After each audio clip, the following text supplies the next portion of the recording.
Wow, we're almost done with the original timeline. After this game, we only have to get through 3 more games before we can possibly tackle the Lords of Shadow trilogy. So for episode 13 of the original Castlevania Timeline Marathon, we're taking a look at the only SEGA Genesis exclusive Castlevania game, Bloodlines. Bloodlines is an action platformer made exclusively for the Genesis and was released in America on March 17, 1994, with Japan getting it the day after and PAL regions on March 20th. Now this game allows you to choose 2 characters, John Morris, who's the son of Quincy Morris from Bram Stoker's Dracula novel. Yeah, but you didn't expect a 122-year-old book to be considered canon with the timeline. But we also have a new face in the form of Eric Lecard. Both of them sport different weapons to deliver holy beatdowns on foes. John is rocking the traditional vampire killer, while Eric is using the spear, the Alucard spear, made from the pretty boy himself. The game takes place in the 20th century, more specifically 1917, the beginning of World War I. Elizabeth Bartley, who is the self-proclaimed niece of our Prince of Darkness antagonist, assassinated Archduke Franz Ferdinand of Austria, thus beginning the First World War. While the demons of hell are running amok through all of Europe this time, we're not restricted to just a castle for this game, we're going all over Europe. Athens, Greece, Pisa, Italy, a weapons factory in Germany, the Palace of Versailles in France, and the fictional castle. Okay, I'm most likely gonna butcher this name. Proserpina.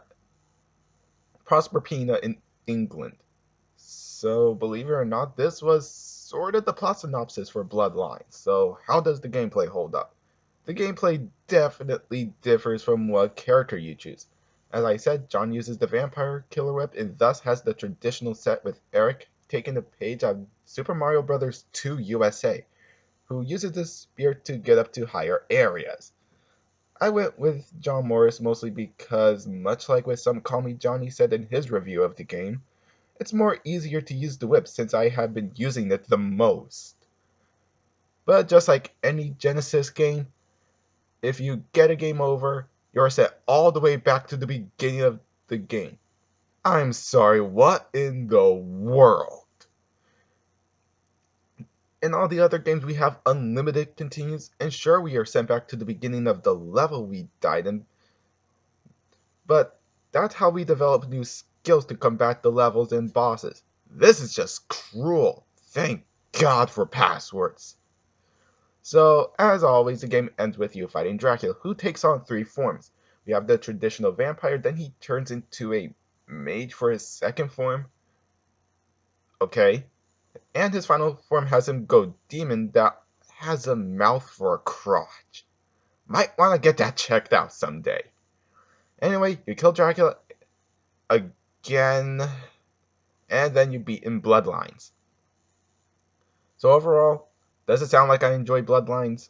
Despite it being what I consider the hardest of the series, seriously, why don't we have unlimited continues in this title? I am giving Castlevania Bloodlines a 5 out of 10. Though the game does encourage replayability with the addition of Eric Lecard, the game is just way too punishing when you get a game over. Only play it when you want a real challenge. Now, have you played Bloodlines and could you recommend it to a friend? Leave your thoughts in the comments. Follow my social medias, like, subscribe, and turn on that notification bell. I've been Horror Kid, and I will see you all with Castlevania Portrait of Ruin for the Nintendo DS. Till then, take care everyone.